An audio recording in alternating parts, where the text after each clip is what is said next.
கர்த்தர் நல்லவர். இப்போ நம்ம சங்கீத பகுதிக்கு போவோம். சங்கீதம் 119, 121 144 வரை. இதில் நான் சொல்லியிருக்கேன் 119 முடிகிற வரைக்குமே எதை குறித்து தான் பேச போகிறோம்? வசனங்களை குறித்து. ஏன்னு கேட்டால் வசனத்தை குறித்து தான் 119 எழுதப்பட்டிருக்கிறது. கர்த்தர் நல்லவர். நமக்கு அடுத்த வாரத்தில் முடிஞ்சிடும்னு நினைக்கிறேன் 119. நம்ம 119 127 பார்ப்போன்னா என்ன போட்டிருக்கு? நான் பொன்னிலும் பசும் பொன்னிலும் அதிகமாய் வேதத்தில் பிரியப்படுகிறேன். நான் பவுனை விட நான் எதில் பிரியப்படுறேன்? கற்பனைகளில், வேதத்தில் பிரியப்படுகிறேன். இன்னைக்கு நமக்கு அப்படியெல்லாம் விருப்பம் இருக்கா? ஐயோ வீட்டில் பொம்பளை பிள்ளை இருக்கா, 50 பவுன் சேர்க்கணும், அப்படி தானே விருப்பம் இருக்கு. பவுனை, கோல்டை விட தேவனுடைய வார்த்தை விலையேற பெற்றது. ஆனால் இன்னைக்கு நம்ம இதெல்லாம் நம்ம பைபிள் எதை விலையேற பெற்றதோ அதெல்லாம் நம்ப மாட்டோம். பைபிள் எதெல்லாம் ஒன்றும் இல்லை அப்படின்னு போட்டிருக்கோம் அதை தான் நம்ம வந்து பெருசாக வெங்காயத்தையும் வெள்ளை பூண்டையும் தான் எப்படி என்ன நினைக்கிறோம்? பெருசாக பார்க்குறோம்.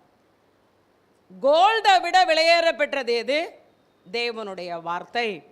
131 பாருங்க. உம்முடைய கற்பனைகளை நான் வாஞ்சிக்கிறபடியால் என் வாயை ஆவென்று திறந்து அவைகளுக்கு. எத்தனை பேர் பிரசங்கத்தை ஆவென்று அப்படியே ஏங்கி, அப்போ இன்னைக்கு சிஸ்டர் வழியா ஆண்டு என்ன பேச போறாருன்னு தெரியலையே அப்படின்னு எத்தனை பேர் ஆவென்று ஏங்கி வந்திருக்கிறீங்க? சிரிக்கிறீங்களே. எப்போ முடிப்பீங்கன்னு தான் சிஸ்டர் வெயிட் பண்ணிட்டு இருக்கோம். வெயில் வேற அதிகமாக இருக்குல்ல, உங்களுக்கு தெரியாதா? தமிழ்நாட்டிலே ட்ரிச்சில் தான் அதிக வெயில். பேப்பர்லாம் படிக்கிறீங்களா?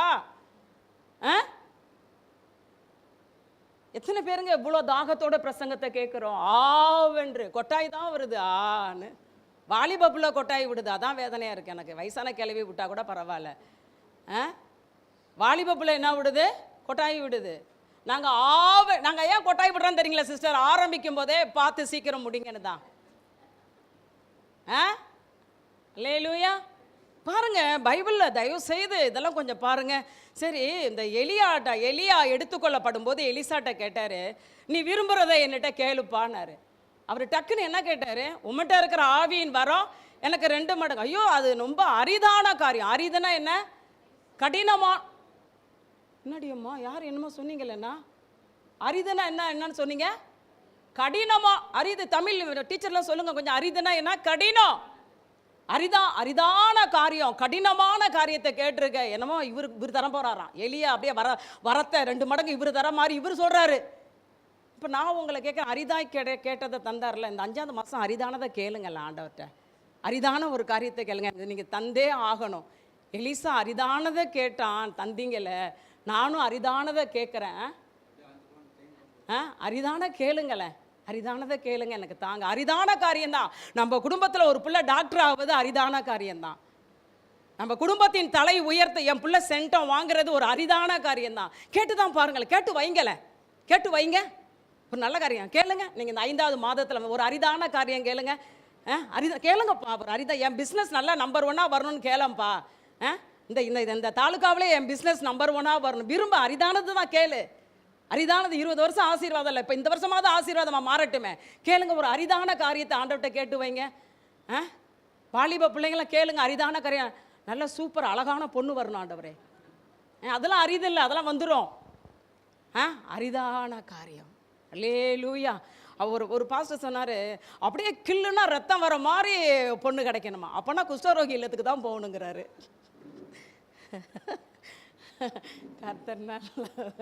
கர்த்தர் நல்லவர். ஐயோ, பிரசங்கம் நிறையா இருக்குது. கர்த்தர் நல்லவர். கேளுங்க. 5ஆவது மாதம் நமக்கு பிளஸ்ஸிங்காக இருக்கணும். சரி, இப்போ ஒரு கேள்வி வந்துக்கிட்டே இருக்குது. சரி, பிரசங்கத்தை பார்த்தலாம். இந்த 5ஆவது மாதம் உங்களுக்கு பிளஸ்ஸிங்காக இருக்கணுமா, அதிசயமாக இருக்கணுமா? பிளஸ்ஸிங்காக இருக்கணும்னு சொல்கிறவங்க கையை உயர்த்துங்க. 5ஆவது மாதம் பிளஸ்ஸிங்காக இருக்கணும். கொஞ்சம் உயர்த்து. ஐயோ எசப்பா, ஆசீர்வாதமாக இருக்கும்னு நினச்சிங்கன்னா உயர்த்துங்களேன். 5ஆவது மாதம் எனக்கு ஆசீர்வாதமாக இருக்கணும்.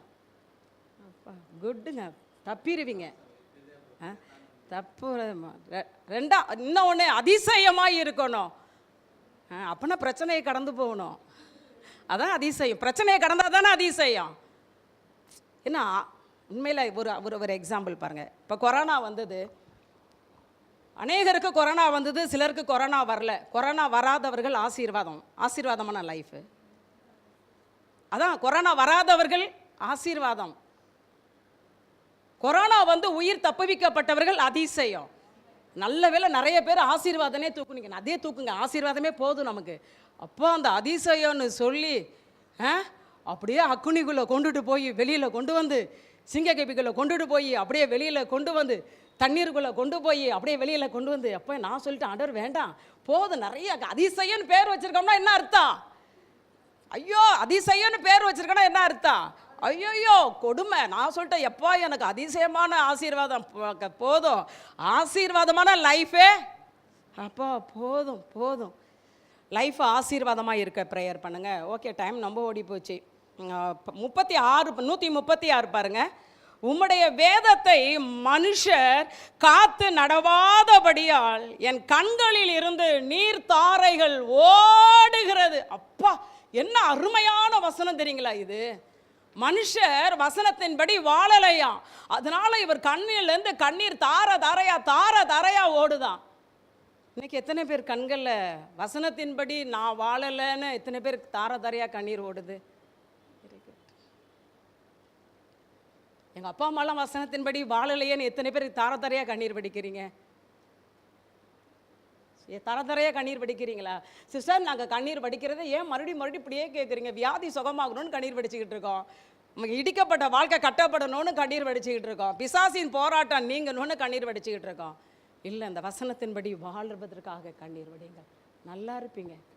இந்த வசனத்தின்படி என் குடும்பத்தில் உள்ளவர்கள் வாழணும், என் தாயும் தகப்பனும் இந்த வசனத்தின்படி வாழணும், நானும் இந்த வசனத்தின்படி வாழணும், என் கூட பிறந்தவர்கள் என் உறவுகள் இந்த வசனத்தின்படி வாழணும்னு தாரையாக கண்ணீர் வடிச்சாராம். அல்லேலூயா. ஓகே, இன்னைக்கு தியானிக்கும்படியாய் கொண்டு வரப்பட்ட பகுதி சங்கீதம் 19:10-11 பாருங்க. சங்கீதம் 19:10-11 என்ன போட்டிருக்கு? அவைகள் எப்படி ஆரம்பிக்குது? அவைகள்னா வசனம். அவைகள் பொன்னிலும் மிகுந்த பசும் பொன்னிலும், வாசிங்க, அவைகள் பொன்னிலும் மிகுந்த பசும் பொன்னிலும் விரும்பப்படத்தக்கதும் தேனிலும் தேன் கூட்டிலிருந்து ஒழுகும் தெளி தேனிலும் மதுரம் உள்ளது. தேவனுடைய வார்த்தை தெளி தேனிலும் மதுரம் உள்ளது. 11வது வசனம், அன்றியும் அவைகளால் உமது அடியேன் எச்சரிக்கப்படுகிறேன், அவைகளை கை கொள்ளுகிறதினால் மிகுந்த பலன் உண்டு. வசனத்தை கை கொள்ளுகிறதினால் மிகுந்த பலன் உண்டு, அவைகளால் அடியேன் எச்சரிக்கப்படுகிறேன். இன்னைக்கு இதை தான் தியானிக்க போகிறோம். எச்சரிக்கும் வேத வசனம். இன்னைக்கு செய்திக்கு தலைப்பு, வேத வசனம் என்னை எச்சரிக்கும். அவைகளால், அன்றியும் அவைகளால் உமது அடியேன் எச்சரிக்கப்படுகிறேன். தாவீது தான் அந்த சங்கீதத்தை எழுதினார். தாவீது சொல்றாரு, வசனம் என்னை எச்சரிக்கும். வசனம் என்ன செய்யும்? நம்மள எச்சரிக்கும். வார்த்தை தான் ஜீசஸ், ஜீசஸ் தான் வசனம். புரிந்து கொள்ளுங்க. நம்ம தவறு செய்யும் போது வசனம், நாம் பாவம் செய்கிற போது வசனம் நம்மளை எச்சரிக்கும். ஆசீர்வாதம் கூட ஆண்டவர்கிட்டருந்து தாமதமா வரும், ஆனா எச்சரிப்பு ஆண்டவர்கிட்டருந்து உடனே வரும். எச்சரிப்பு என்னைக்குமே தாமதமா வராது, வந்தா பெரிய நாசம் வந்துடும் லைஃப்ல. ஆனா ஆசீர்வாதம் லேட் ஆகும். எச்சரிப்பு என்பது ஒரு பெரிய ஆசீர்வாதம். தெரியுமா உங்களுக்கு? ரோட்ல போறோம், 2 வீலரில் போறோம், 4 வீலரில் போறோம், ஆங்காங்கே ரோட்ல என்ன போட்டிருக்கு? எச்சரிக்கை பலகைகள் இருக்குல்ல, இது விபத்து பகுதி, மெதுவாக செல்லவும். இங்க வேலை பாலம் கட்டுற வேலை நடந்து கொண்டிருக்கிறது, அதனால இந்த வழியாக செல்லவும். இது வளைவு பகுதி, அதனால கவனமாக செல்லவும், முந்த வேண்டாம். ரோட்ல ஆங்காங்கே எச்சரிப்பு பலகை போடப்பட்டிருக்கு. ஏன்னா நம்முடைய பிரயாணம் பாதுகாப்பா இருக்கணும் என்பதற்காக. அந்த எச்சரிப்பை நம்ம கவனமாய் கை கொள்ள வேண்டும். என்ன சொல்லப்போனா, கிராமங்களில் இருக்கவங்களுக்கு தெரியும், கோழி அடை வைக்கிறோம்ல, கோழி குஞ்சு பொறிக்குதுல்ல, அந்த கோழி குஞ்சு பொறிச்சு வெளியில் அப்படியே மேய்ந்து கொண்டு இருக்கும்போது மேலே காக்காவோ பருந்தோ பறக்கும்போது அது என்ன செய்யும் தெரியுமா? தான் குஞ்சுகளை காப்பாற்ற ஒரு சவுண்டு, எச்சரிப்பு சவுண்டு கொடுக்கும்.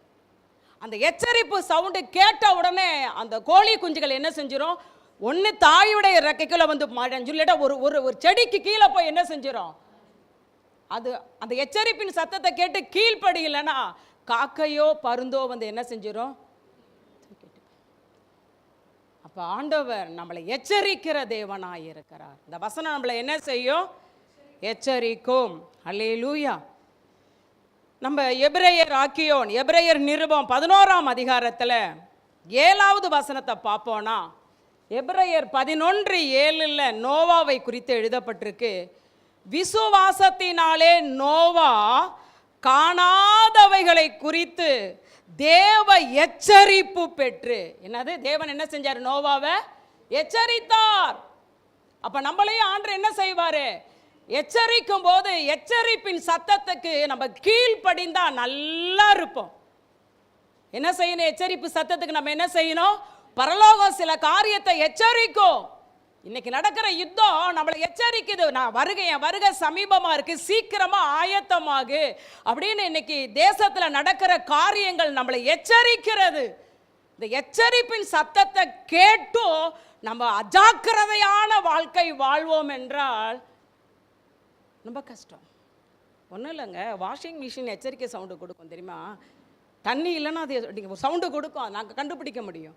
என்னத்தில் கத்துதேன்னு போய் பார்த்தா அதில் காட்டும் என்ன அப்படின்னு காட்டும். உடனே நம்ம என்ன செய்யணும்? அதை சரி செஞ்சால் தான் மறுபடியும் அது ஓடும்.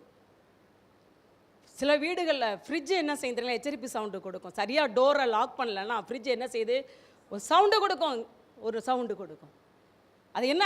சரியாக என்னை லாக் பண்ணல, என்ன செய்ய? லாக் பண்ணு, என்னை சரியாக டோரை லாக் பண்ணு. அந்த சத்தத்தை கேட்டு நம்ம அமைதியாக இருந்துட்டோம்னா கொஞ்ச நேரம் தான் அந்த சத்தம் கொடுக்கும், அதுக்கப்புறம் அந்த அமைதி ஆயிரும். நம்ம அந்த சத்தத்தை கவனித்து டோரை லாக் பண்ணல அப்படின்னா என்ன ஆகும்? உள்ளே இருக்கிற பொருட்கள். அப்போ மனிதன் தயாரித்த ஃப்ரிட்ஜு, வாஷிங் மிஷினே நம்மளை எச்சரிக்குது. ஏன்? நம்ம காரில் போகிறோம்ல, டோரை சரியாக க்ளோஸ் பண்ணலன்னா கார் என்ன செய்யும் தெரியுமா?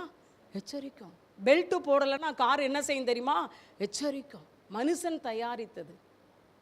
அப்போ பரலோகமும் நம்மளை என்ன செய்யுது? எச்சரிக்குது. இப்போ டோர் சரியாக லாக் ஆகலைன்னு எச்சரிப்பு சத்தம் கேட்ட உடனே நம்ம டக்குன்னு என்ன செஞ்சணும்? வண்டியை ஓரங்கட்டி டோரை க்ளோஸ் சரியாக லாக் பண்ணணும். இல்லை அது பாட்டு கத்திட்டு போகட்டும் அப்படின்னு போன ஆபத்து யாருக்கு?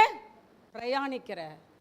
என்னைக்குமே தேவன் எச்சரிக்கும் போது வேத வசனம் நம்மளை எச்சரிக்கும். எச்சரிக்கிற சத்தத்துக்கு நம்ம கீழ்ப்படிவோம் என்றால் நல்லா இருப்போம், நல்லா இருப்போம். இங்க போட்டிருக்கு, என்ன போட்டிருக்கு? விசுவாசத்தினாலே நோவா காணாதவைகளை குறித்து. மழையா பார்த்திருக்காரா நோவா? பார்க்கல. ஆனா ஆண்டவர் எச்சரிக்கிறார், நோவா மழையினால நான் ஜனங்களை அழிக்க போறேன், அதனால உன் குடும்பம் பாதுகாக்கப்பட பேழையை உண்டு பண்ணுன்னு பரலோகத்திலிருந்து நோவாக்கு என்ன வந்தது? பேசுங்க, எச்சரிப்பு. நோவா என்ன செஞ்சார்? அந்த எச்சரிப்பின் சத்தத்துக்கு என்ன செஞ்சாரு? கீழ்ப்படிந்தார். கீழ்ப்படிந்ததுனால அவர் குடும்பம் மட்டும்தான் என்ன செஞ்சது? உலகம் முழுசா அழிஞ்சது. எச்சரிப்புக்கு கீழ்ப்படிந்த நோவா ஃபேமிலி மட்டும் காப்பாற்றப்பட்டது. அப்போ உங்க குடும்பம் காப்பாற்றப்படணும், நீங்க நல்லா இருக்கணும், நீங்க ஆசீர்வாதமா இருக்கணும்னா அவ்வப்போது தேவன் நம்மளை எச்சரிப்பார். வலதுபுறமோ இடதுபுறமோ சாயும் போது ஆண்டவர் நம்மளை என்ன செய்யறாரு? எச்சரித்து, வழி இதுவே, இதுல நட, உன்னை குறிச்சு இதான் நியமிக்கப்பட்டிருக்கு, இதுல நட, அங்க போவாத, இங்க போவாத. அந்த வசனம் நம்மளை என்ன செய்யுது? எச்சரிக்கிறது. எச்சரிக்கும் போது நம்ம என்ன செய்யணும்? வசனத்துக்கு கீழ்ப்படிஞ்சிட்டா அப்பா மகாராணியும் மகாராஜாவுமா இருப்பீங்க. எத்தனை பேருக்கு மகாராஜா போல ஒரு வாழ்க்கை வாழணும், மகாராணி மாதிரி இருக்கணும்? எத்தனை பேருக்கு ஆசை? கொஞ்சம் கையை தான் உயர்த்துங்கள.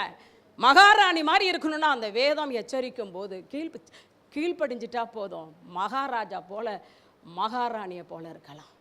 ராணி போல. நம்ம ஆண்டு யாருங்க? ராஜாதி ராஜாங்க. அவருடைய பிள்ளைகள் நம்ம ராணியும் ராஜாக்களுமாய் இருக்கிறோம். ஆமே, நம்ம கீழ்ப்படிஞ்சிட்டா நல்லா நம்மளை தேவன் ஆசீர்வதித்து விடுவார். கர்த்தருக்கு ஸ்தோத்திரம் உண்டாதாக. இன்னைக்கு வேதத்திலேருந்து 2 காரியம் கொண்டு வந்திருக்கேன். ஒன்று என்னன்னு கேட்டால், ஆண்டவர் எச்சரித்த போது கீழ்ப்படிந்து ஆசீர்வாதம் பெற்றவர். இன்னொன்று என்னன்னு கேட்டால், வசனம் எச்சரிச்சும் கீழ்ப்படியாம நஷ்டம் அடைந்தவர். ஒரே குடும்பத்தை சேர்ந்த 2 பேர் எடுத்தாந்திருக்கேன். அதுக்கு முன்னாடி ஒரு வசனத்தை வாசிங்க. அப்போஸ்தலனாகிய பவுல் 1 கொரிந்தியர் 10ஆம் அதிகாரம் 11வது வசனத்தை எல்லாரும் வாசிங்க. 1 கொரிந்தியர் 10:11 வாசிங்க. 1 கொரிந்தியர் 10:11. இவைகள் எல்லாம் திருஷ்டாந்தங்களாக அவர்களுக்கு சம்பவித்தது உலகத்தின் முடிவு காலத்தில் உள்ள. இப்ப நம்ம எந்த காலத்தில் இருக்கிறோம்? இப்ப நம்ம எந்த காலத்தில் இருக்கோம்? அன்னைக்கே பவுல் எழுதிட்டாரு, உலகத்தின் முடிவு காலத்தில் உள்ள நமக்கு எச்சரிப்பு உண்டாகும்படி இந்த வசனங்கள் எழுதப்பட்டிருக்கு. இப்படி வாழு, இப்படி வாழாத, இதை செய்யி, இதை செய்யாத அப்படின்னு உலகத்தின் முடிவு காலத்தில் இருக்கிற நமக்கு எச்சரிப்பு உண்டாகும்படி வசனம் எழுதப்பட்டிருக்கிறது. வசனம் நம்மளை எச்சரிக்கும். இன்னைக்கு செய்திக்கு தலைப்பு என்ன? எச்சரிக்கும் வேத வசனம். இன்னைக்கு தகப்பனை குறித்தும் பிள்ளையை குறித்தும் எடுத்துக்கொண்டு வந்திருக்கேன். தகப்பன் தாவீது, பிள்ளை சாலமோன். 2 பேருமே யாரு? இஸ்ரவேலின், சமஸ்த இஸ்ரவேலின் ராஜா. தாவீது அப்படின்னாலே நம்ம மைண்டுக்கு வர்றது, இவன் என் இருதயத்துக்கு ஏற்றவன், எனக்கு சித்தமானதெல்லாம் செய்வான். ஆண்டவர் சாட்சி கொடுத்தார். சாலமோனை குறித்து ஆண்டவர் என்ன சாட்சி கொடுத்தார் தெரியுங்களா? நான் சாலமோன் பேரில் அன்பாயிருக்கிறேன். என்ன சொன்னார் ஆண்டவர்? நான் சாலமோன் பேரில், சாலமோன் பேரில் ஆண்டவர் அன்பா இருந்தார். தாவீதின் பேரில் ஆண்டவர் பிரியமா இருந்தார். உங்க பேரில் ஆண்டவர் அன்பா இருக்கணுமா பிரியமா இருக்கணுமா? உங்க கையில தான் இருக்கு. அன்பு வேற, பிரியம் வேற. ஹல்லேலூயா, கர்த்தருக்கு ஸ்தோத்திரம்.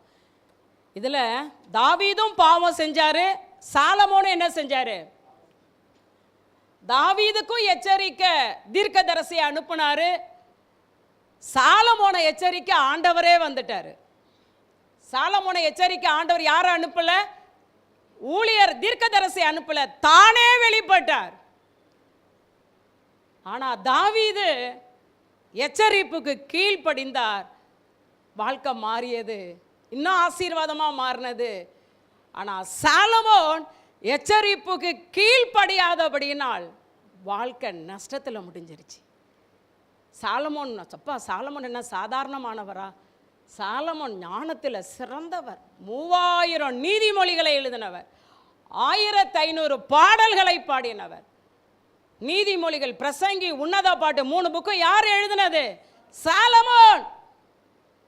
சாலமோன் இஸ்ரவேல்ல இருந்த ராஜாக்களிலே ஒரு ராஜாவுக்கும் இல்லாத ராஜரீக மகத்துவம் சாலமோனுக்கு இருந்தது.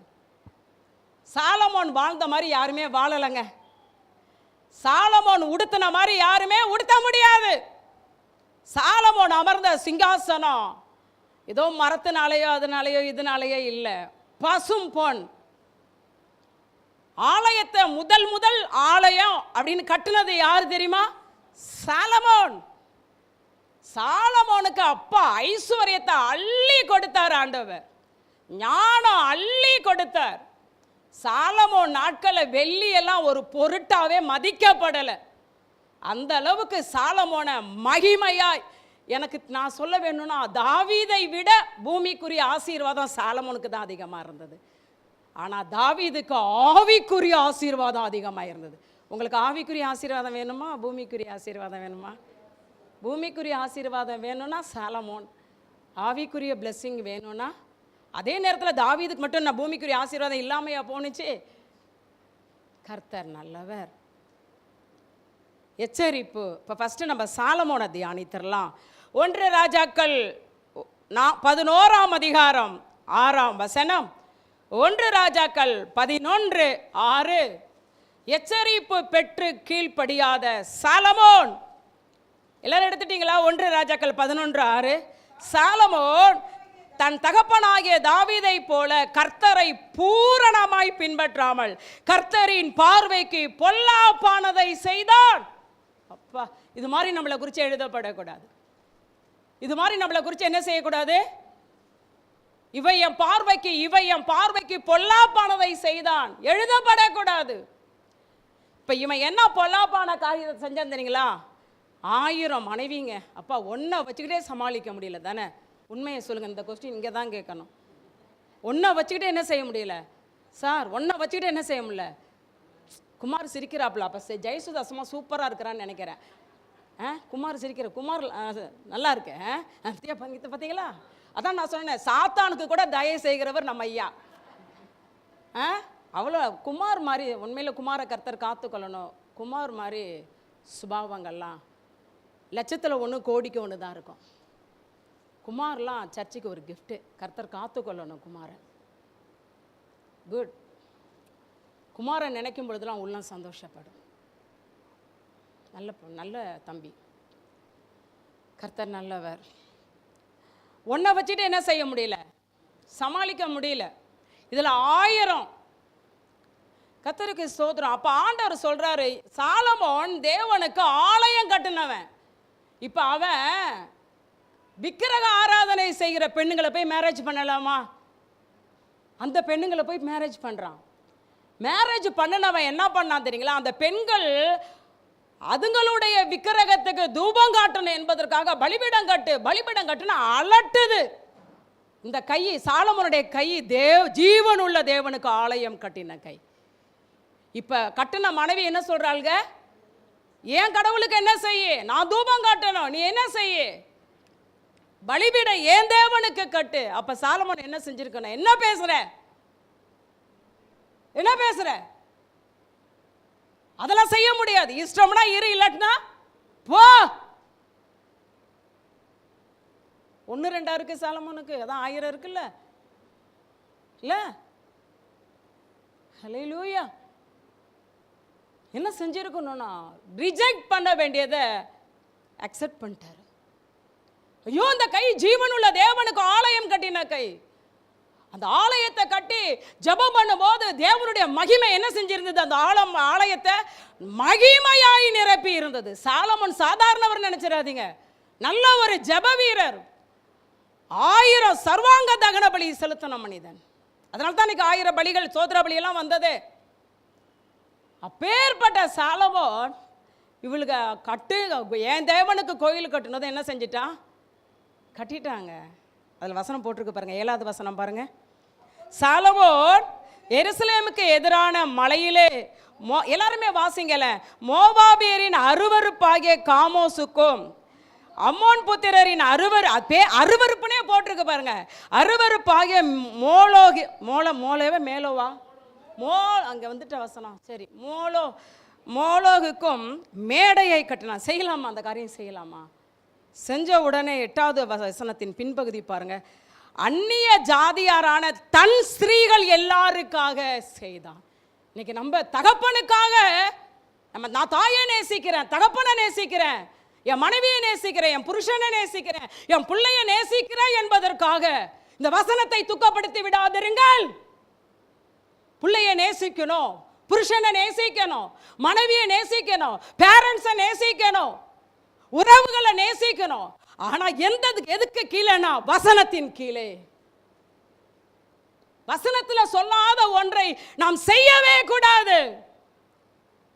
அவன் என்ன போட்டிருக்க? அந்நிய ஜாதியாரான தன் ஸ்திரீகள் எல்லாருக்காகவும் செய்து. ஃப்ரெண்டுக்காக நீ ஸ்மோக் பண்றதா? ஃப்ரெண்டை சந்தோஷப்படுத்த நீ சினிமா போறதா? ஃப்ரெண்டுக்காக உன் ஹேர் கட்டை நீ மாத்துறதா? நீ யார்? நீ தேவனுடைய பிள்ளை. ஃப்ரெண்டு வேணும் தான், ஃப்ரெண்டுக்காக ஒரு பாவம் செய்யாத. ஃப்ரெண்டுக்காக இன்டர்நெட்டுக்கு அடிக்ட் ஆகிறதா? ஃப்ரெண்டுக்காக வீடியோ கேம் விளையாடுறதா? வாழ்க்கையை நாசமாக்குறதா? ஃப்ரெண்டு வேண்டான்னு பைபிளும் சொல்லல. நல்ல ஃப்ரெண்டை வச்சுக்க. எப்படி ஒரு சாலமோன் அந்நிய ஜாதியாரான தன் ஸ்திரீகள் எல்லாருக்காகவோ இந்த வசனத்தை துக்கப்படுத்துகிற காரியத்தை செய்து விட்டான். இந்த வசனத்தை துக்கப்படுத்துகிற ஒரு காரியத்தை நீ நேசிக்கிற யாரோ ஒருவருக்காக செஞ்சிராத. இந்த வசனம் தான் முக்கியம். ஹல்லேலூயா, ஹல்லேலூயா. நடந்தது என்னன்னா, 9வது வசனத்தில் ஆண்டவர் வந்துட்டாரு. எல்லாரும் வாசிங்க. ஆகையால் இஸ்ரவேலின் தேவனாகிய கர்த்தர் சாலமோனுக்கு 2 விசை தரிசனமாகி, பாருங்க 2 தடவை வராருங்க. 2 தடவை சாலமோன்ட்ட வந்து தரிசனமாகி என்ன சொல்றாரு, அந்நிய தேவர்களை பின்பற்ற வேண்டாம் என்று 2 டைம்ஸ் வந்து ஆண்டவர் சொல்றாருங்க, எச்சரிக்கிறார். அதான் சொன்னேன், வசனம் எச்சரிக்கும். நான் தவறு செய்யும் போது, நான் பாவம் செய்யும் போது வசனம் என்ன செய்யும்? நம்ம பிள்ளைங்களை எச்சரிக்கிறோம்ல. நல்ல பெற்றோர் தன்னுடைய பிள்ளைகளை என்ன செய்கிறோம்? வார்ன் பண்ணிட்டே இருப்போம். இது செய்யறது சரியில்லை, டிசிப்ளின் ரொம்ப முக்கியம், லீவ் விட்டுக்குன்னு ரொம்ப தூங்காத, லேட் நைட்டு படுக்காத, லேட் நைட் சாப்பிடாத, எவ்வளோ எச்சரிக்கிறோம். நம்ம பிள்ளைங்களை எச்சரிக்கிற மாதிரி தான் ஜீசஸ் நம்மளை எச்சரிக்கிறார். நம்ம மேல தேவன் வைத்த அன்பு எல்லாரையும் இல்லை, அவருடைய பிள்ளைகளாகிய நம்மளை எச்சரிக்கிறார். ஆலயத்துக்கு லேட்டா வராத, எச்சரிக்கிறார். ஞாயிற்றுக்கிழமை ஆராதனை விட்டுட்டு மாமா முக்கியம் மச்சா முக்கியம் போகாத, எச்சரிக்கிறார். திருடாத, பொய் சொல்லாத, சினிமா பார்க்காத, சீரியல் பார்க்காத, இன்டர்நெட்டுக்கு அடிக்ட் ஆகாத, ஸ்மோக் பண்ணாத, எச்சரிக்கிறாரா இல்லையா? எத்தனை பேர் ஆண்டவர் எச்சரித்திருக்கிறார்? கையை உயர்த்துங்க.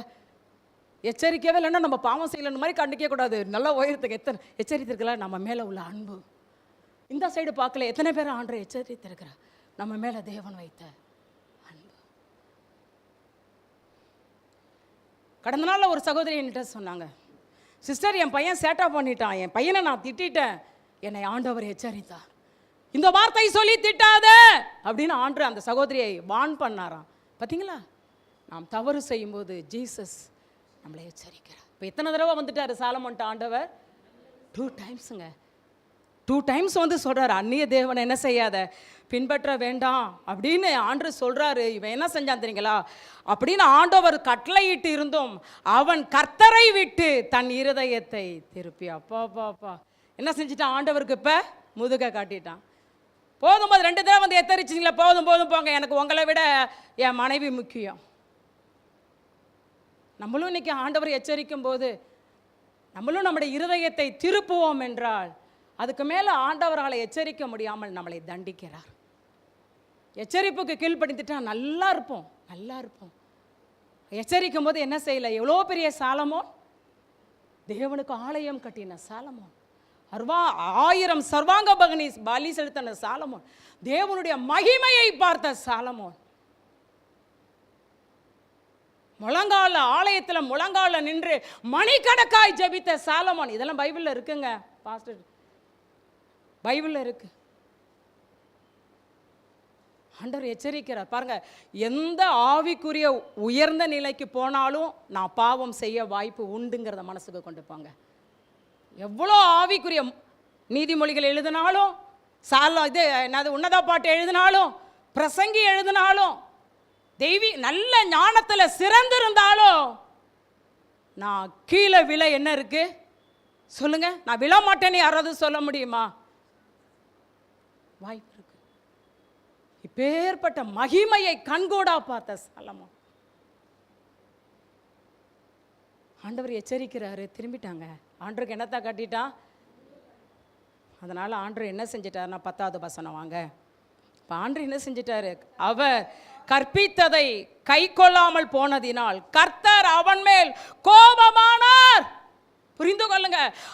வசனம் நம்மளை எச்சரிக்கும் போது அந்த எச்சரிப்பின் சத்தத்துக்கு நம்ம செவி கொடுக்கல, கீழ்ப்படியலனா தேவனுடைய கோபம் நம்ம மேல் வரும். கர்த்தர் சாலமோன், எந்த கர்த்தர் சாலமோன் மேல் அன்பாய் இருந்தாரோ அதே கர்த்தர் எச்சரிப்புக்கு கீழ்ப்படியாத போது சாலமோன் பேரில் கோபமானார். கோபம் ஆயிட்டார். நமக்கு கோபம் வந்தா, பிள்ளை மேல கோபம் வந்தா அடிக்கிறோமா இல்லையா? கோபம் வந்துட்டு ஆண்டவருக்கு.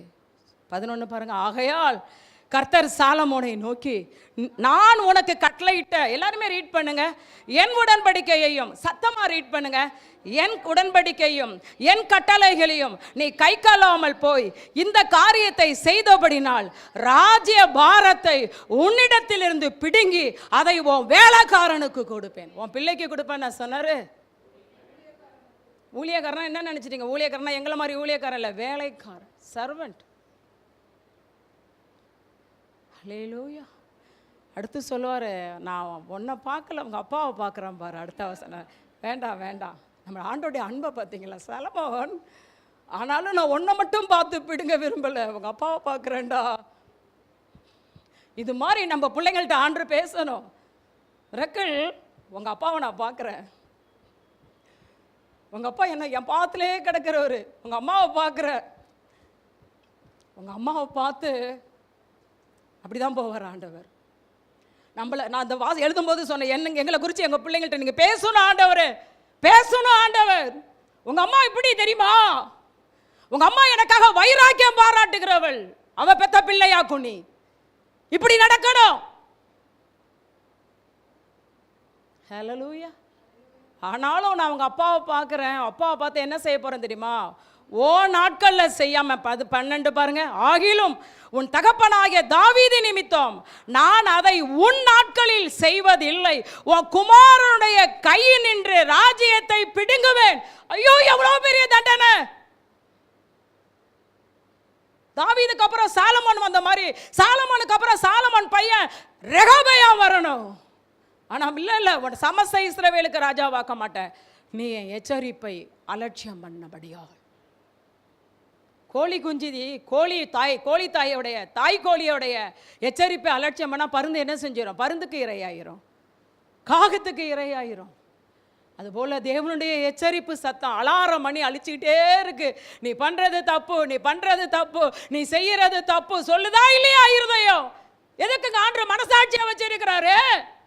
மனசாட்சி நம்மகிட்ட சொல்லுதுல, நீ செய்யறது தப்பு, பைபிள் தூக்குற நீ செய்யறது தப்பு, பைபிள் தூக்குற நீ இப்படி பேசுறது தப்பு, பைபிள் பேசுற நீ இவ்வளோ கோபப்படுறது, இவ்வளோ எரிச்சல், இவ்வளோ மூர்க்கம், உன் குடும்பத்தை எங்க கொண்டு விட்டு தெரியுமா? பேசுதா இல்லையோ? இந்த எச்சரிப்பை கேட்டும் நம்ம வசனத்துக்கு கீழ்ப்படியில்தான். ராஜ்யத்தை என்ன செஞ்சிட்டார் ஆண்டவர்?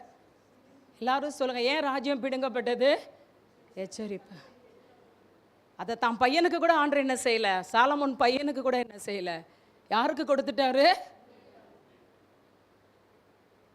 கர்த்தருக்கு. அது மட்டும் இல்லை, அடுத்த 14 பாருங்க, கர்த்தர் ஏதோமியனாகிய ஆதாத் என்னும் ஒரு விரோதியை சாலமோனுக்கு, சாலமோன் நாட்கள்ல அவரவர் அத்தி செடியின் கீழையும் திராட்சை செடி கீழையும் எப்படி இருந்தாங்க?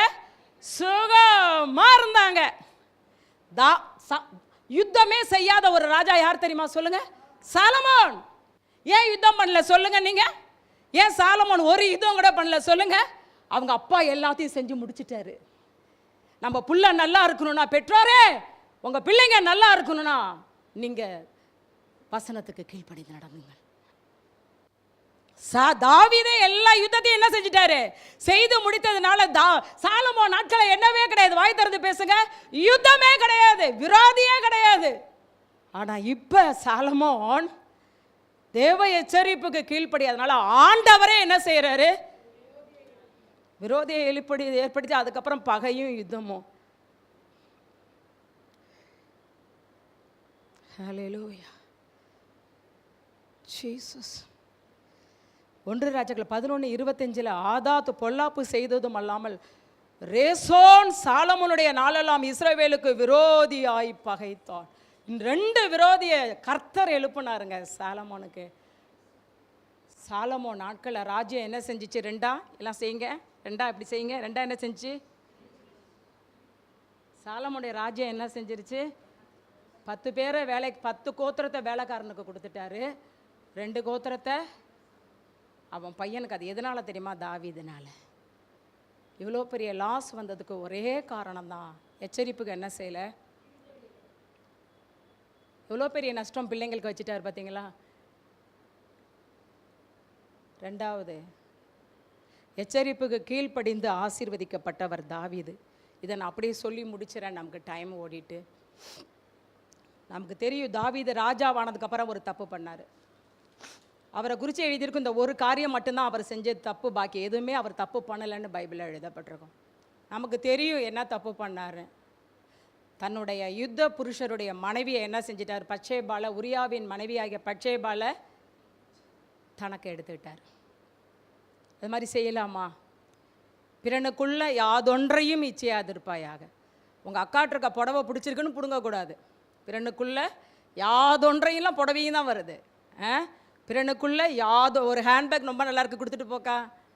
பிறனுக்குள்ளே யாதொன்றையும் சொல்லுங்கள், என்னட்டு இருக்கிற புடவையை விட தம்பி போய்கிட்ட இருக்கிற புடவை ரொம்ப நல்லா இருக்குது, அதனால் அதை ப்ளீஸ்டி அதை கொடுறி. பிறனுக்குள்ளே யாதொன்றையும் சாரியே எச்சிக்க கூடாதுன்னா மனைவியை எச்சிக்கலாமா? அடுத்த மனைவியை என்ன செஞ்சிட்டான்? எச்சித்து தான் வீட்டுக்கு கொண்டு வந்து அவளை கரப்படுத்தி அவளை கர்ப்பவதி ஆக்கிட்டான். எவ்வளோ பெரிய தப்பு பண்ணிட்டான் பார்த்தீங்களா தாவீது. தவறு செஞ்சு குழந்த பிறக்கிற வரைக்கும் ஆண்டவர் வெயிட் பண்ணார். அதுக்கப்புறம் நாத்தான் என்கிற தீர்க்கதரிசியை தாவீது வீட்டுக்கு அனுப்பினார். அனுப்பி தாவீதை எச்சரித்தார், கதை வழியாக எச்சரிக்கிறார்.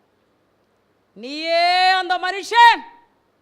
இந்த நாத்தானுக்கு எவ்வளோ தைரியம் இருந்திருக்கணும் இல்லை?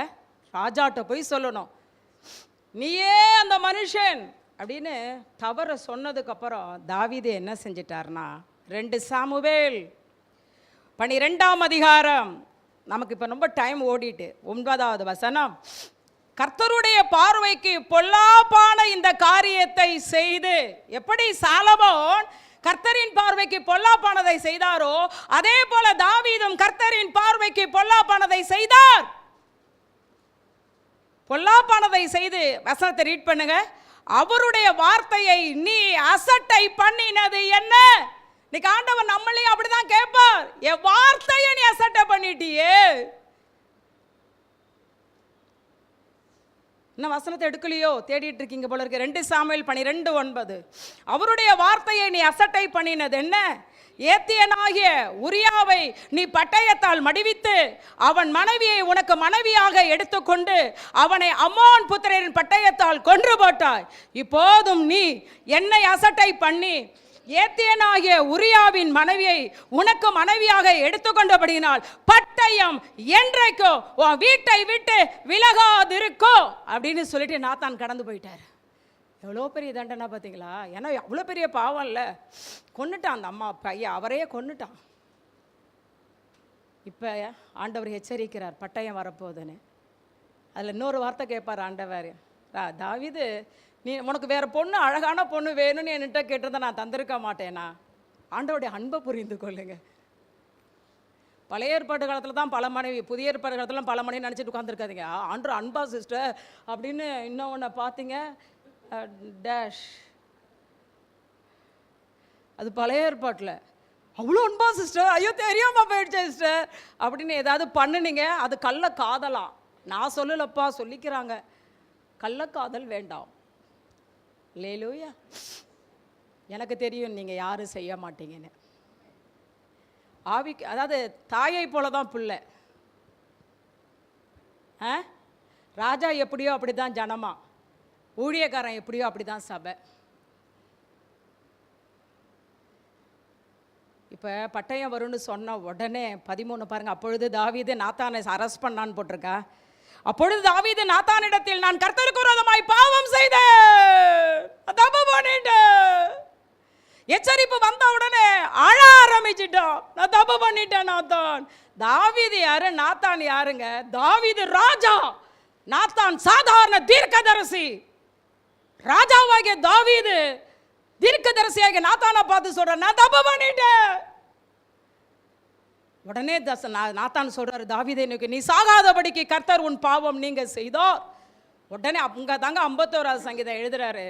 51வது சங்கீதத்துக்கு போவாங்க, அதில் டைம் ஆயிடுச்சு, நான் சொல்லி முடிக்கிறேன். 51 ஃபுல்லா பாவரிக்கை, அழுவாரு.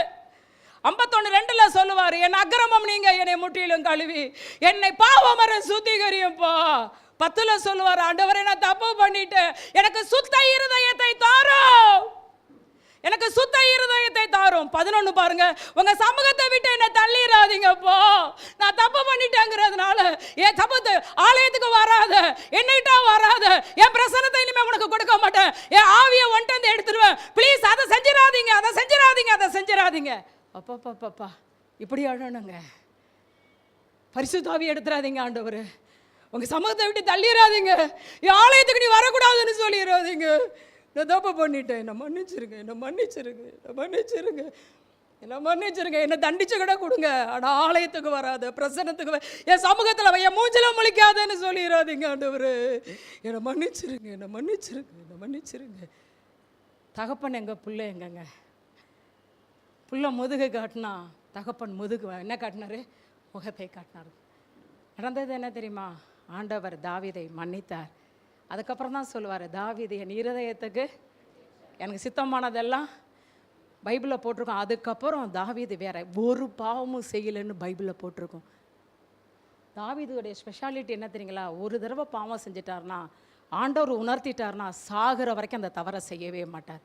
நம்ம என்ன செய்கிறோம்? செஞ்சுவிட்டு மன்னிப்பு கேட்டுக்கிறோம். பொய் சொல்லிட்டா மன்னிச்சிருங்க ஆண்டவரே. முத நாள் நைட்டு வரத்துக்குள்ளே 2 பொய் சொல்லிட்டா மன்னிச்சிருங்க ஆண்டவரே. இல்லை, சண்டை போட்டுட்டா மன்னிச்சிருங்க ஆண்டவரே. அடுத்த நாள் ரொம்ப அதிகமாக சண்டை போட்டுட்டா மன்னிச்சிருங்க ஆண்டவரே. தாவீது போல தாவீது செஞ்ச ஒரு பாவத்தை கூட மறுபடியும் சாகிற வரைக்கும் என்ன செய்யவே இல்லை. தாவீது தேவனுடைய இருதயத்துக்கு ஏற்றவன், தேவனுக்கு சித்தமானதை செய்வான். எச்சரிப்பு வந்ததும் சாலமோன் கீழ்ப்படியாதனால நஷ்டம். எச்சரிப்பு கீழ்ப்படிந்ததுனால தாவீதை கர்த்தர் மகா மேன்மையாக உயர்த்தினார். அதனால் ஆண்டவர் இன்னைக்கு உங்களை எச்சரிப்பார் என்றார். நீ செய்கிறது தப்பு, நீ செய்கிறது பாவம், நீ என்னை துக்கப்படுத்துகிற, நீ என்னை வேதனைப்படுத்துகிற, நான் வெறுக்கிறத நீ செய்கிறேன்னு ஆண்டவர் நம்மளை எச்சரிப்பார் என்றார். தாவீதை போல கீழ்ப்படிங்க, மகா மேன்மையாக உயர்த்தப்படுவீங்க. சாலமோன் போல் நடந்து சந்ததிக்கு நஷ்டத்தை வச்சிடாதீங்க. கர்த்தர் தாமே நம்மளை ஆசீர்வதிப்பாராக. ஆமேன், ஆமேன். God bless you, God bless you.